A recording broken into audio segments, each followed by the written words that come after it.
നന്ദി ഇപ്പൊ തന്നെ പറയാണ്. കാരണം അവർ വേഗം പോകുന്നുണ്ട്. നമ്മുടെ നന്ദി പ്രസംഗത്തിന് കാത്തിട്ടുണ്ട്. അതുകൊണ്ട് ഇപ്പൊ തന്നെ നന്ദി പറയുന്നത്. പിന്നെ അടുത്തതായി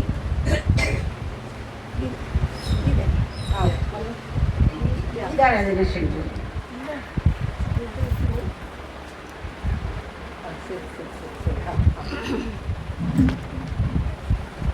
എല്ലാവർക്കും നമസ്കാരം.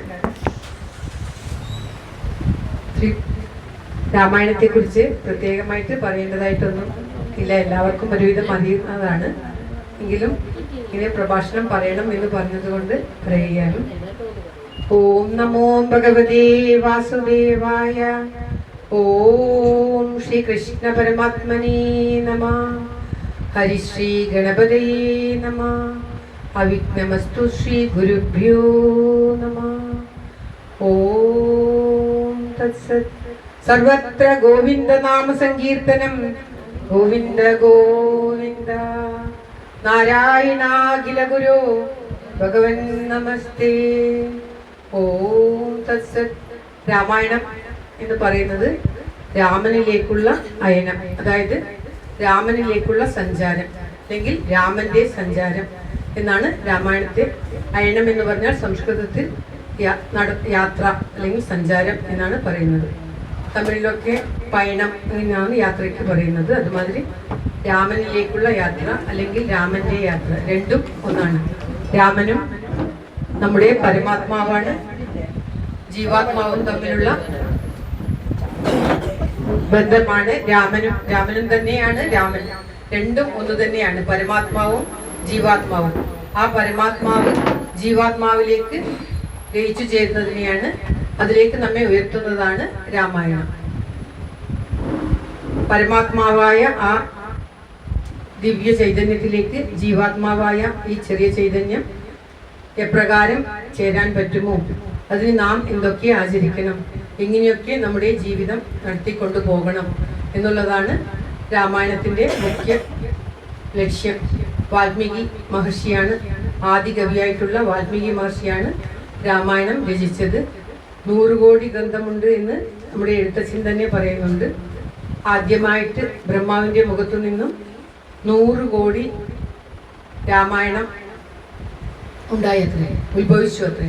ഭഗവാന്റെ അനുഗ്രഹം കൊണ്ട്, വിഷ്ണുവിന്റെ അനുഗ്രഹം കൊണ്ട് ആ ബ്രഹ്മാവിന്റെ മുഖത്തു നിന്നും 100 കോടി രാമായണങ്ങൾ ഉത്ഭവിച്ചു. ഉടനെ ദേവന്മാരും അസുരന്മാരും മനുഷ്യരും ഓടിയെത്തി നിങ്ങൾക്ക് വിധിച്ചു തരൂ, സമമായി വിധിച്ചു തരൂ എന്ന് പറഞ്ഞ് അവർ അവിടുന്ന് ബഹളമുണ്ടാക്കിയപ്പോൾ ബ്രഹ്മാവ് ശിവഭഗവാനെ വിളിച്ചിട്ട് പറഞ്ഞു അത്രേ, ഈ 100 കോടി രാമായണത്തെ ഇവർക്ക് 3 പേർക്കുമായി വിധിച്ചു കൊടുക്കൂ എന്ന്. ശിവൻ ആദ്യം 33 കോടി 33 കോടി 33 കോടിയായിട്ട് 3 പേർക്കും വിധിച്ചു കൊടുത്തു. അപ്പോൾ 1 കോടി ബാക്കിയാണ്.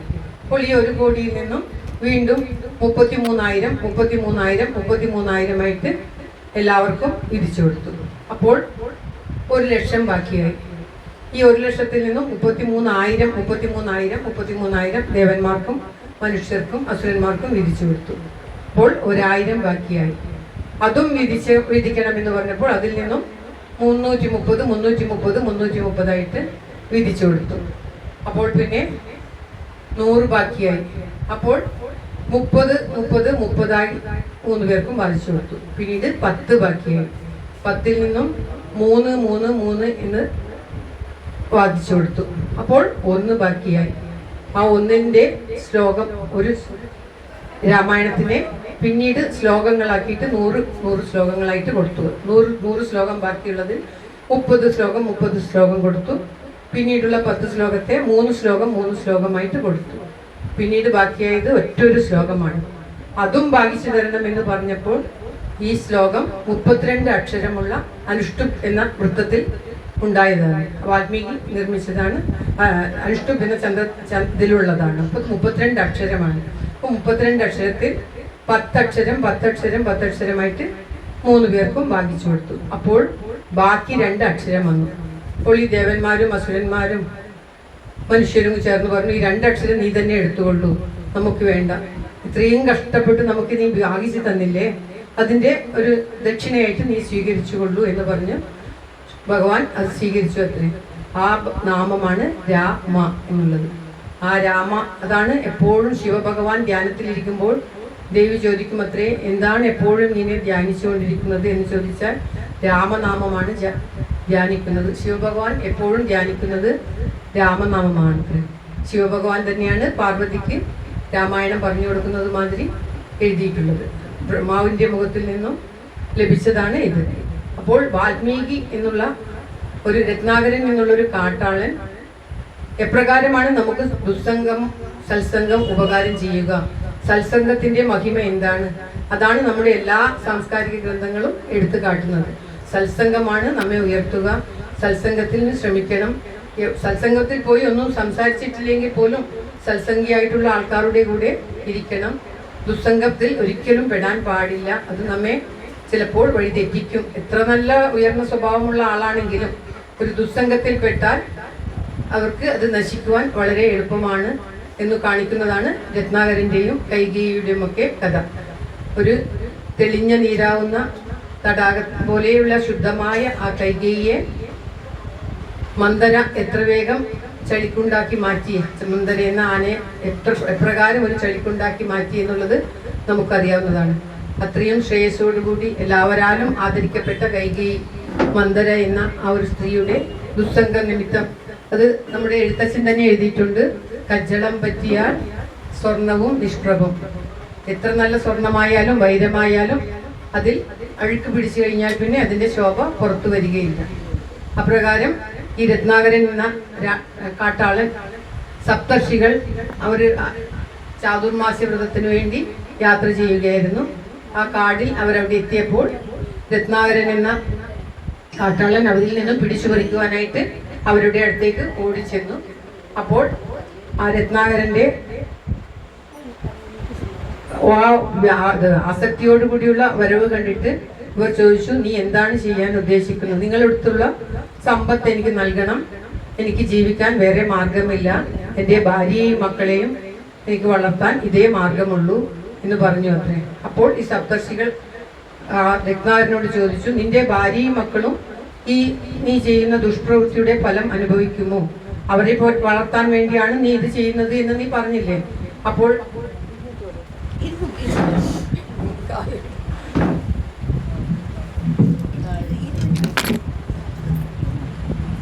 നിൽക്കുമ്പോൾ കാല് വേദനിക്കുന്നത് കൊണ്ടാണ്. ഓം നമോ ഭഗവതേ വാസുദേവായ. അപ്പോൾ ഈ രത്നാകരൻ പറഞ്ഞു അത്രേ, തന്റെ ഭാര്യ, നീ നിന്റെ ഭാര്യയോടും കുടുംബത്തോടും ചെന്ന് ചോദിക്കൂ, നിന്റെ ഈ പാപത്തിന്റെ കർമ്മം അവർ എടുക്കുമോ എന്ന്.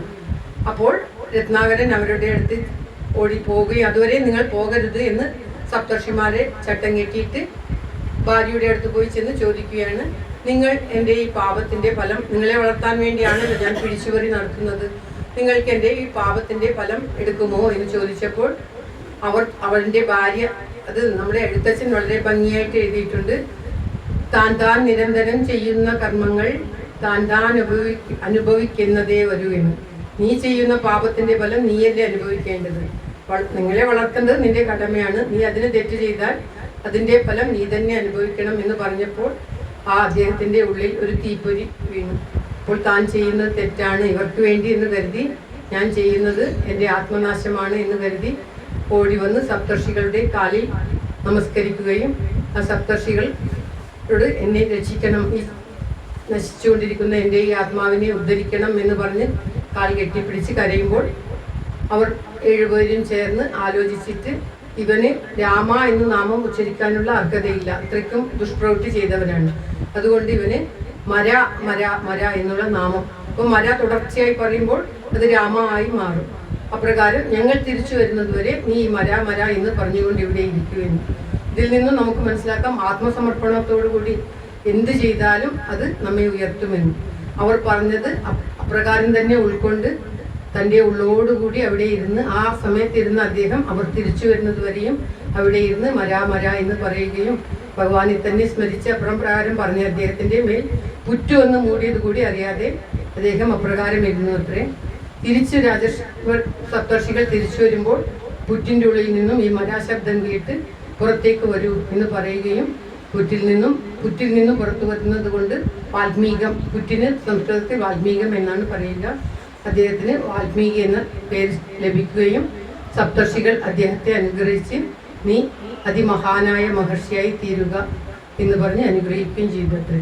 ഇപ്രകാരം മഹർഷിയായിട്ട് ഏതൊരു കാര്യവും ഒരു നന്മ എവിടെയെങ്കിലും ഉണ്ടെന്ന് അറിഞ്ഞു കഴിഞ്ഞാൽ, അല്ലെങ്കിൽ നമുക്ക് തന്നെ അറിയാം, ഒരു ചക്ക, പഴുത്ത ചക്ക താഴെ വീണ് കഴിഞ്ഞാൽ ആ ചക്കയ്ക്ക് ഈച്ചകളൊക്കെ ഒന്നും മുൻകൂട്ടി പറയേണ്ട ആവശ്യമില്ല, എവിടെ നിന്നൊക്കെയോ ഈച്ചകളും ഉറുമ്പുകളും ഒക്കെ വരും.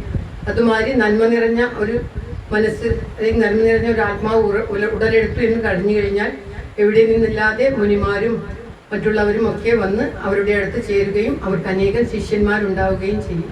അപ്രകാരം ഈ വാൽമീകി മഹർഷിക്കും അനേകം ശിഷ്യന്മാരുണ്ടാവുകയും അവർ ഈ അരണ്യകാണ്ഡത്തിൽ ഒരു സ്ഥലത്ത്, അരണ്യകാണ്ഡം ആരംഭിക്കുന്ന സ്ഥലത്ത് സരസ്വതി നദിയുടെ ഒരു തടത്തിലായിട്ട് അവർ അവിടെയൊക്കെ വസിക്കുകയും ചെയ്തു. അപ്രകാരം ഭരദ്വാജനായിരുന്നു ഏറ്റവും അടുത്ത ശിഷ്യൻ. ഒരു ദിവസം ഭരദ്വാജനും ഈ വാൽമീകി മഹർഷിയും ധ്യാനമൊക്കെ കഴിഞ്ഞ് സരസ്വതി നദിയിൽ ഇറങ്ങി. അതിമനോഹരമായ സ്ഥലമാണിത്, ഈ സരസ്വതി നദി തടവും വാൽമീകിയുടെ ആശ്രമവും ഒക്കെ. ശ്രീരാമദേവൻ വനവാസത്തിന് പോകുമ്പോൾ ആദ്യം വരുന്നത് ഭരദ്വാജ ആശ്രമത്തിലും പിന്നീട് വാൽമീകി ആശ്രമത്തിലുമാണെന്ന് നമുക്ക് കാണാവുന്നതാണ്. അപ്രകാരം അവിടെ ഇരുന്ന് അദ്ദേഹം ധ്യാനമൊക്കെ ചെയ്ത് രണ്ടുപേരും കുളിച്ച് സരസ്വതി നദിയിൽ കുളിച്ച് സന്തോഷമായിട്ട് ആ പ്രകൃതിയെ ആസ്വദിച്ചുകൊണ്ട് വരികയായിരുന്നു വാൽമീകിയും ഭരദ്വാജനും. പരസ്പരം സംസാരിച്ചുകൊണ്ട് അപ്പോൾ പ്രകൃതി രമണീയ അങ്ങനെ അവരെപ്പോഴും താതാത്മ്യം പ്രാപിക്കും. അതാണ് ഈ മഹാന്മാർക്കുള്ളത്. അവർ തൻ്റെ ചുറ്റും കാണുന്ന നന്മയിൽ താനും തൻ്റെ ആത്മാവ് അതിലുമായി ലയിച്ചു ചേരും. എല്ലാ ആത്മാവും തുല്യമാണ്, എനിക്കും അവർക്കും വ്യത്യാസമില്ല എന്ന് നന്നായി അറിയുന്ന അവർ എല്ലാ ചെടി കൊടി എല്ലാ പക്ഷികൾ എല്ലാത്തിനോടും താതാത്മ്യം പ്രാപിക്കുന്നവരാണ്. അപ്രകാരം രണ്ടുപേരും വന്നുകൊണ്ടിരിക്കുമ്പോൾ ഒരു മരത്തിൻ്റെ മുകളിലിരുന്ന് രണ്ട് ക്രൗഞ്ച പക്ഷികൾ പരസ്പരം ഇണച്ച് സന്തോഷമായിട്ട് കഴിക്കുന്നത് കണ്ട് ആ വാൽമീകി മഹർഷി ഉള്ളോടുകൂടി അവരുടെ സന്തോഷത്തിൽ താനും അലിഞ്ഞ് അത്രയ്ക്കും സന്തോഷമായി ഇരിക്കുന്ന സമയത്ത് പെട്ടെന്നൊരു വേടൻ്റെ അമ്പ് വന്ന് ആ ഒരു ആൺപക്ഷിയെ ചെയ്യുകയും ആൺപക്ഷി താഴെ വീണ് പിടഞ്ഞ് മരിക്കുകയും ചെയ്തു. അത് കണ്ട് വാൽമീകിക്ക് ആ അത്രയ്ക്കും സന്തോഷമായ നിലയിൽ നിന്നും പെട്ടെന്ന് സങ്കടത്തിലേക്ക് വീണപ്പോൾ അദ്ദേഹത്തിന് സഹിക്കാൻ പറ്റിയില്ല. അതീവ ദുഃഖം. ആ പെൺപക്ഷി എപ്രകാരമാണോ ദുഃഖം അനുഭവിച്ചത് അപ്രകാരം തന്നെ ആ വാൽമീകിയുടെ ഉള്ളിലും ദുഃഖമുണ്ടായത്രേ. ആ ദുഃഖത്തോടുകൂടി തിരിഞ്ഞു നോക്കുമ്പോൾ ആ വേടനെ കാണുകയും വേടനോട് നിഷാദൻ, വേടനെയാണ് നിഷാദൻ എന്നാണ്, നിഷാദവർഗത്തിലുള്ളവരാണ് ഇവിടെ ഇങ്ങനെ വേട്ടയൊക്കെ ആടിയിട്ട് ചെയ്യുന്നത്. നിഷാദ എന്ന് പറഞ്ഞുകൊണ്ട് ഒരു ശ്ലോകം അവിടെ നിന്ന് അദ്ദേഹത്തിൻ്റെ ഉള്ളിൽ നിന്നും ഒരു ശ്ലോകം പെട്ടെന്ന് പുറത്തു വന്നു അത്രേ. അതിമനോഹരമായ ഒരു ശ്ലോകമാണത്. അത് ഞാൻ മറന്നുപോയി ആ ശ്ലോകം. നല്ലൊരു ശ്ലോകം, നിഷാദ എന്ന് പറഞ്ഞുകൊണ്ട് ആരംഭിക്കുന്ന ഒരു ശ്ലോകം അദ്ദേഹം പെട്ടെന്ന് പറഞ്ഞു. അത് എപ്രകാരമാണ് തൻ്റെ ഉള്ളിൽ നിന്നും അപ്രകാരം ഒരു ശ്ലോകം വന്നതെന്ന് അദ്ദേഹത്തിനും അറിയില്ല. തൻ്റെ ഉള്ളിൽ നിന്നും പെട്ടെന്ന് പൊട്ടിപ്പുറപ്പെട്ട ഒരു ശ്ലോകം 32 അക്ഷരത്തോടു കൂടി അനുഷ്ഠുപ് ഛന്ദസ്സിലുള്ള ഒരു അതിമനോഹരമായ ശ്ലോകം വരികയും എന്നാൽ ഭരദ്വാജൻ, ശിഷ്യനായിട്ടുള്ള ഭരദ്വാജൻ ഇദ്ദേഹം പറഞ്ഞ ഈ ശ്ലോകം തൻ്റെ ഉള്ളിൽ ഉൾക്കൊള്ളുകയും അത് ആശ്രമത്തിൽ എത്തുന്നത് വരെയും വീണ്ടും വീണ്ടും ഉച്ചരിച്ചു കൊണ്ടിരിക്കുകയും ചെയ്തു. ആശ്രമത്തിൽ എത്തിയ ഉടനെ വാൽമീകിയോട് അവിടുന്ന് അതിമനോഹരമായ ഒരു കാവ്യം, അതുകൊണ്ടാണ് ആദികവി, വാൽമീകിയെ ആദികവി എന്ന് വിളിക്കാൻ കാരണം ആ ഉള്ളിൽ നിന്ന് വന്ന ആദ്യത്തെ ആ ശ്ലോകമാണ് കവിത്വത്തോട് കൂടിയിട്ടുള്ള ലോകത്ത് ആദ്യമായിട്ടുണ്ടായ കവിതയത്രേ. അതുകൊണ്ടാണ് വാൽമീകിയെ ആദികവി എന്ന് വിളിക്കുന്നത്. അപ്രകാരം അതിൽ ഒരു കാവ്യം അവിടുന്ന് സൃഷ്ടിക്കണം എന്ന് പറഞ്ഞിട്ട് വാൽമീകി രചിക്കുന്നതാണ്. ഏകദേശം ഒരുപാട് ശ്ലോകങ്ങൾ, 24,000-ലധികം ശ്ലോകങ്ങളോട് കൂടിയിട്ടുള്ള വാൽമീകി രാമായണം.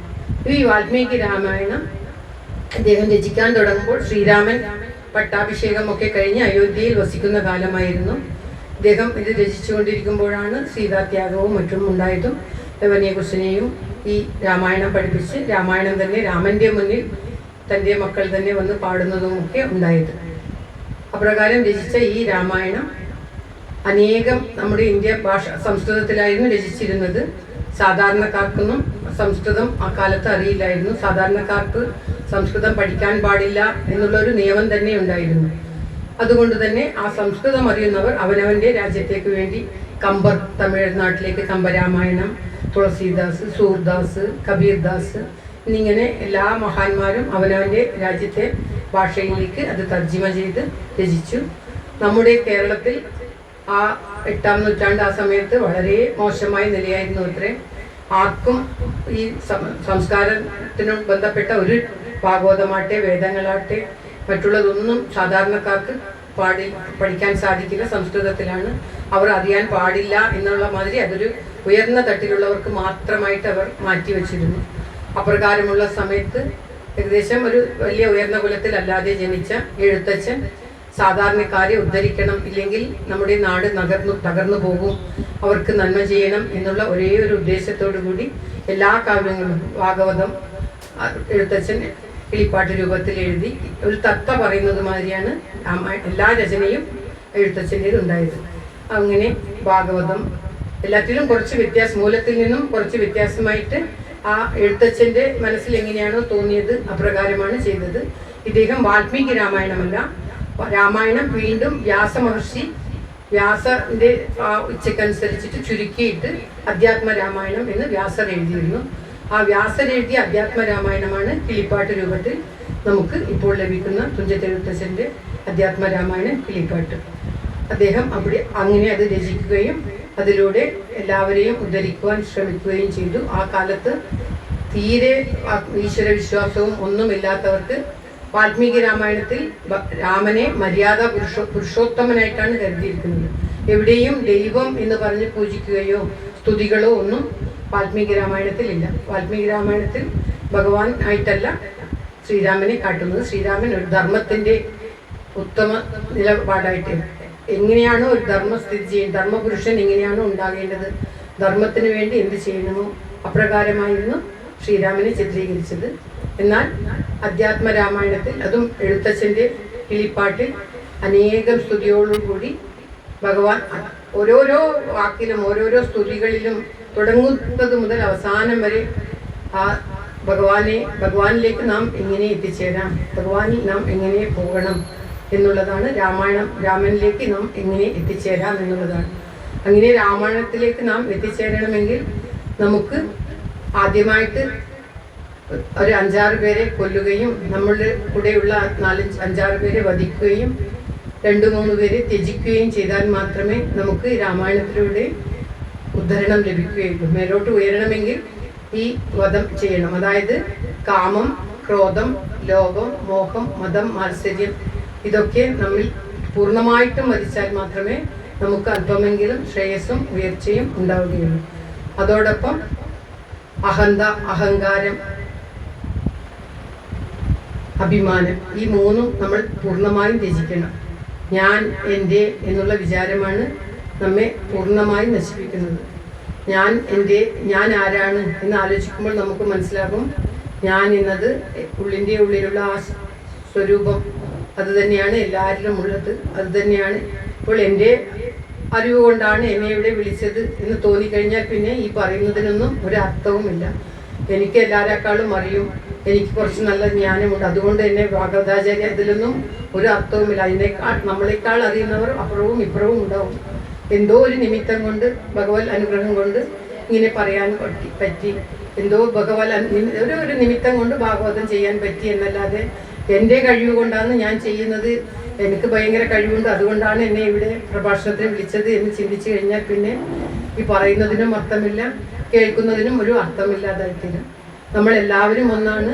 ഓരോരുത്തരെ കൊണ്ട് ഭഗവാൻ ഓരോരോ നിമിത്തങ്ങൾ ചെയ്യിപ്പിക്കുന്നു എന്നല്ലാതെ ആരും കഴിവ് കുറഞ്ഞവരുമല്ല, ആരും കഴിവ് കൂടിയവരുമല്ല.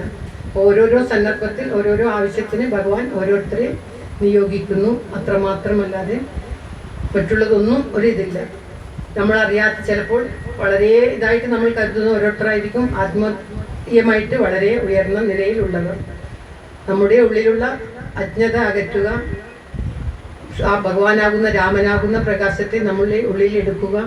ഈ 30 ദിവസം കൊണ്ട് പാരായണം ചെയ്യുമ്പോൾ ഓരോ സ്തുതിയും ഓരോ അധ്യായങ്ങളും നമ്മുടെ ഉള്ളിൽ ഉൾക്കൊണ്ടുകൊണ്ട് ആദ്യം തന്നെ തുടങ്ങുമ്പോൾ തന്നെ പറയുന്നുണ്ട്, ആ ശിവഭഗവാനോട് പാർവതി ദേവി പറയുന്ന ആ ഒരു സ്തുതി തന്നെ നമുക്ക് കേട്ടാൽ അറിയാം എത്ര ബഹുമാനത്തോടു കൂടിയാണ് തൻ്റെ ഭർത്താവിനെ ആ ദേവി സകല ശക്തി സ്വരൂപിണിയായിട്ടുള്ള ആ ദേവി ഭഗവാനെ വിളിക്കുന്ന വാക്കുകൾ ഇങ്ങനെ ആ ദേവി ചോദിച്ചിട്ട് ആ തത്വം എനിക്ക് പറഞ്ഞു തരൂ ഭഗവാനെ എന്ന് പറഞ്ഞിട്ട് ആ ദേവിയോട് ഭഗവാൻ പറയുന്നത് എത്ര ബഹുമാനത്തോടെയാണ് തൻ്റെ പത്നിയായിട്ടുള്ള ദേവിയെ ഭഗവാൻ ഉച്ചരിക്കുന്നത്. അവർ പരസ്പരം ഇങ്ങനെയാണ് അതിൽ പറയുന്നത്. പിന്നീട് ശ്രീരാമ ഭഗവാൻ തന്നെ ഞാൻ എല്ലാവരുടെയും ആത്മാവാണ്. ആ ഒറ്റ സ്തുതി തന്നെ ആദ്യത്തെ ആ ശിവഭഗവാനും പാർവതി ദേവിയും തമ്മിലുള്ള സംഭാഷണവും അതിന് രാമസീത പറയുന്ന ഉത്തരവും തന്നെ രാമായണം മുഴുവനായിട്ടുണ്ട്. ആ ഒരു ഭാഗം തന്നെ നാം വീണ്ടും വീണ്ടും പാരായണം ചെയ്താൽ തന്നെ നമുക്ക് ഉയർച്ചയിലേക്ക് എത്താൻ കഴിയും. പിന്നീട് ഓരോരുത്തരുടെയും വാസന വ്യത്യസ്തമായിരിക്കും. ഇപ്പോൾ ചിലർക്ക് കഥയിലൂടെ പറഞ്ഞാലായിരിക്കാം ഉൾക്കൊള്ളാൻ പറ്റുക, തത്വങ്ങൾ ഉൾക്കൊള്ളാൻ വേഗം സാധിക്കില്ല. അങ്ങനെയൊക്കെ ഉള്ളത് കൊണ്ട് എല്ലാ തരത്തിലുള്ളവരെയും ഉയർത്തണം, എല്ലാ വിധത്തിലുള്ളവരെയും നന്മയിലേക്ക് നയിക്കണം എന്നുള്ള ഉദ്ദേശത്തോടു കൂടി, സാധാരണ ജനങ്ങൾക്കും നന്മയുണ്ടാകണം എന്നുള്ള ഉദ്ദേശത്തോടു കൂടി നമ്മുടെ എഴുത്തച്ഛൻ അദ്ദേഹം ഹരിനാമകീർത്തനം കണ്ണായ കണ്ണതിന് കണ്ണായിരുന്ന പൊരുൾ അതും എല്ലാം തന്നെ നമുക്ക് ഒന്നായ നിന്നേക രണ്ടെന്ന് കണ്ടളവിൽ ഉണ്ടായ അതിൽ നിന്ന് തന്നെ നമുക്ക് മനസ്സിലാവുന്നതാണ് നാം എല്ലാം ഒന്നാണ്, രണ്ടല്ല. എല്ലാറ്റിനെയും ഒന്നായി കണ്ടാൽ പിന്നെ നമുക്ക് ഒരു വിഷമവും ഉണ്ടാവുകയില്ല. പരസ്പരം അസൂയയും കുശുമ്പും ഒക്കെ ഉണ്ടാവുന്നത് കൊണ്ടാണ് നമുക്ക് എല്ലാവിധ വിഷമങ്ങളും ഉണ്ടാകുന്നത്. ആരോടും ദേഷ്യമില്ല, എല്ലാവരോടും സ്നേഹം. എല്ലാറ്റിനെയും നമുക്ക് വന്നു ചേരുന്നതെല്ലാം നമ്മുടെ പ്രാരബ്ധം കൊണ്ടാണ്, അവരുടെ തെറ്റുകൊണ്ടല്ല. ഞാനെന്തോ പൂർവ്വജന്മത്തിൽ ചെയ്തതുകൊണ്ടായിരിക്കാം എനിക്ക് മക്കളില്ലാത്തത്. എൻ്റെ മകൾ മരിക്കുന്നത് ഞാൻ ചെയ്ത ഏതോ ഒരു പൂർവ്വജന്മത്തിൽ എൻ്റെ ഒരു തെറ്റ് കൊണ്ടാണ്. അത് അവരല്ല എന്നോട് ചെയ്യുന്നത് എന്ന് നാം വിചാരിച്ചു കഴിഞ്ഞാൽ അവരും ഞാനും തുല്യനാണ്. എൻ്റെ ഉള്ളിലുള്ള ആത്മാവ് തന്നെയാണ് അവരുടെ ഉള്ളിലും ഉള്ളത് എന്ന് നാം വിചാരിച്ചു കഴിഞ്ഞാൽ പിന്നെ നമുക്ക് ഞാൻ വലുത് അല്ലെങ്കിൽ അത് അവർ വലുത് എന്നോ എനിക്കൊന്നും അറിയില്ല എന്നോ ഒന്നും തോന്നുകയില്ല. അപ്രകാരം നമ്മുടെ ഈ രാമായണ കഥ എല്ലാവർക്കും അറിയാവുന്നതാണ്. അനേകം തത്വങ്ങൾ, ഓരോ സ്ഥലത്തും തത്വങ്ങളായിട്ടുള്ള ആ എഴുത്തച്ഛൻ്റെ ഓരോരോ വാക്കുകളും അതിമഹത്തായതാണ്. നമ്മൾ ഓരോ ദിവസം ഒരു ഗ്രൂപ്പായിട്ട് മെല്ലെ മെല്ലെ പാരായണം ചെയ്യുന്നത് കൊണ്ട് നമുക്കത് ഉൾക്കൊണ്ട് ഇല്ലെങ്കിൽ നമ്മൾ തീർക്കണമെന്ന് അങ്ങനെ സമ്പൂർണ്ണം പാരായണം ചെയ്യുന്നുണ്ട്. ഒരു ദിവസം ഒരു ശ്ലോകം ചൊല്ലിയാലും കുഴപ്പമില്ല. രാമായണ മാസമായിട്ട് ആചരിക്കാൻ കാരണം ഈ ഒരു മാസമെങ്കിലും ആ പേര് പറഞ്ഞിട്ട് രാമായണം എല്ലാവരും വായിക്കുകയുള്ളൂ എന്ന് കരുതിയിട്ടാണ്. ഏത് സമയത്തും ഏത് നേരത്തും അല്പമാത്രമെങ്കിലും ഒരു ശ്ലോകമെങ്കിലും അല്ലെങ്കിൽ ഒരു അധ്യായമെങ്കിലും 365 ദിവസം എടുത്തിട്ടും ഇങ്ങനെ പാരായണം ചെയ്താലും ഒരു തെറ്റുമില്ല. നന്മയിലേക്കുള്ള ഓരോ പ്രവൃത്തിയും നന്മ മാത്രമല്ലാതെ അതിൽ നിന്നും ഒരു തിന്മ ഉണ്ടാവുകയില്ല. അതുകൊണ്ട് എത്രയാണ് നമുക്ക് കഴിയുക, ഒരു പേജാണെങ്കിൽ ഓരോ പേജായി വായിച്ച് 2-3 വർഷം എടുത്തിട്ടും പാരായണം ചെയ്ത് തീർക്കാവുന്നതാണ്. ഇതിപ്പോൾ നമ്മൾ ഇങ്ങനെ ഒരു വെക്കുന്നത് അങ്ങനെ ഒരു ഇത് വെച്ച് കഴിഞ്ഞാൽ നമ്മൾ അത്രയ്ക്കെങ്കിലും പാരായണം ചെയ്യുമല്ലോ. ഇപ്പോൾ 1 വർഷത്തേക്കെന്നെല്ലാം പറഞ്ഞാൽ നമ്മളതിൽ ശ്രദ്ധ കുറയും. ഭാഗവതവും അങ്ങനെ തന്നെയാണ്. എത്ര വേണമെങ്കിലും നമുക്ക് പാരായണം ചെയ്യാതിരിക്കാം, എല്ലാം ചെയ്യാം. പക്ഷെ ഒരാഴ്ച വ്രതശുദ്ധിയോടുകൂടി ശ്രദ്ധയോടുകൂടി ഒരാഴ്ച എന്ന് പറയുമ്പോൾ അല്ലെങ്കിൽ ഒരു ദിവസം എന്ന് പറയുമ്പോൾ ഒരാഴ്ചയല്ലേ ഉള്ളൂ, നമുക്ക് പോയി കേട്ട് കളയാം അല്ലെങ്കിൽ നമുക്ക് ഇരുന്ന് കളയാം എന്ന് നാം ചിന്തിക്കും. ഇതുമാതിരി ഒരു മാസമല്ല 6 മാസം കൊണ്ട് പാരായണം ചെയ്യാൻ പറയുമ്പോൾ നമ്മുടെ ശ്രദ്ധ കുറയും. നമുക്ക് അത്രയ്ക്കൊന്നും സമയവും ഇത് ലഭിക്കാത്തത് കൊണ്ടാണ് 1 മാസം എന്ന് പറഞ്ഞുകൊണ്ട് മഹത്തുക്കൾ 1 മാസം കൊണ്ട് രാമായണം പാരായണം ചെയ്യുക. പണ്ട് മുതലേ ഈ 1 മാസം ആർക്കും ജോലിയില്ലാത്ത മാസമാണ്. പഞ്ചമാസം എന്ന് പറഞ്ഞിട്ട് ആണുങ്ങളും പെണ്ണുങ്ങളും ഒക്കെ വീട്ടിലുണ്ടാകുന്ന സമയമാണ്. അപ്പോൾ ആണുങ്ങളായിരിക്കും അധികവും, സ്ത്രീകൾക്ക് വീട്ടു ജോലി ഉള്ളത് കൊണ്ട് ആണുങ്ങളാണ് അധികവും പാരായണം ചെയ്യുന്നത്. പണ്ട് വീടുകളിലൊക്കെ പാരായണം ചെയ്യുന്നത്. ആ സമയത്ത് നമ്മുടെ അമ്പലങ്ങളിലൊക്കെ ഒരു ശിഥിലമായ സ്ഥിതി ആയതുകൊണ്ടായിരിക്കാം അപ്പോൾ അമ്പലങ്ങളിലൊന്നും അധികം ഇങ്ങനെ ഉണ്ടായിരുന്നില്ല. ഇപ്പോൾ ക്ഷേത്രങ്ങളെല്ലാം പുനരുജ്ജീവിപ്പിക്കുന്നത് കൊണ്ടും പുനരുദ്ധരീകരിച്ചു കൊണ്ടിരിക്കുന്നത് കൊണ്ടും ക്ഷേത്രങ്ങളിലും എല്ലാ സ്ഥലത്തും ആ ഭഗവാന്റെ അനുഗ്രഹത്തോടു കൂടി വീണ്ടും എല്ലാ ഭഗവത് കാര്യങ്ങളും നടക്കുന്നത് നമുക്കെല്ലാവർക്കും ശ്രേയസ്സുണ്ടാകാനും എല്ലാവർക്കും നന്മയുണ്ടാകാനും എല്ലാവരും ആ ഭഗവത് തത്വം അറിഞ്ഞ് നമ്മുടെ ഉള്ളിലിരിക്കുന്ന ആ ഭഗവാനെ അറിഞ്ഞ് ആ ഭഗവാനിലേക്ക് ഉയരാൻ ശ്രമിക്കുവാനും വേണ്ടിയാണ് എന്ന് പ്രാർത്ഥിച്ചുകൊണ്ട് എല്ലാവർക്കും എല്ലാവിധ ആയുരാരോഗ്യ സൗഖ്യവും നന്മയും പ്രാർത്ഥിച്ചുകൊണ്ട് ഈ പ്രഭാഷണം ഇവിടെ സംശയിക്കുന്നു. സർവത്ര ഗോവിന്ദനാമ സങ്കീർത്തനം, സർവത്ര ഗോവിന്ദനാമ സങ്കീർത്തനം. നാരായണാഖില ഗുരു. നമുക്കെല്ലാവർക്കും ആ നാരായണനിലേക്ക് വരാൻ സാധിക്കട്ടെ എന്ന് പ്രാർത്ഥിക്കാം. നന്ദി, നമസ്കാരം.